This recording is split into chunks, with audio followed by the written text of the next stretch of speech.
জাতীয় পার্টির চেয়ারম্যান ও সাবেক মন্ত্রী মোস্তফা জামাল হায়দার বলেছেন, নতুন করে আমাদের মধ্যে কিছু কিছু বিভ্রান্তি ও ভুল বোঝাবুঝি সৃষ্টি করার জন্য সুপরিকল্পিতভাবে ষড়যন্ত্র শুরু হয়েছে। বিশেষ করে বিএনপি, জামায়াত ও অন্যান্য দেশপ্রেমিক গণতান্ত্রিক শক্তির ঐক্যের মধ্যে যদি সামান্যতম ফাটল ধরে, তাহলে পুনরায় ফ্যাসিবাদী শক্তি মাথাচাড়া দিয়ে দাঁড়াবে। তিনি বলেন, আমাদের মধ্যে যে ঐক্য রয়েছে সে ঐক্যে ফাটল ধরানোর অপচেষ্টা কোনোভাবেই সফল হতে দেয়া যাবে না।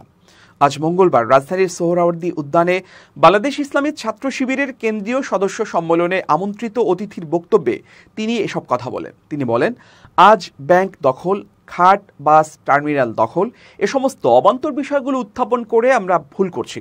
এসব থেকে আমাদের বিরত থাকতে হবে। ইসলামী ছাত্র শিবিরের কেন্দ্রীয় সভাপতি মঞ্জুরুল ইসলাম সম্মেলনে সভাপতিত্ব করেন। এতে প্রধান অতিথির বক্তব্য রাখেন বাংলাদেশ জামায়াতে ইসলামের আমির ডাক্তার শফিকুর রহমান। সম্মেলনে বিভিন্ন রাজনৈতিক দলের নেতা ও ছাত্র সংগঠনের নেতারা বক্তব্য রাখেন। পরিচালনা করেন ইসলামী ছাত্র শিবিরের সাধারণ সম্পাদক জাহিদুল ইসলাম।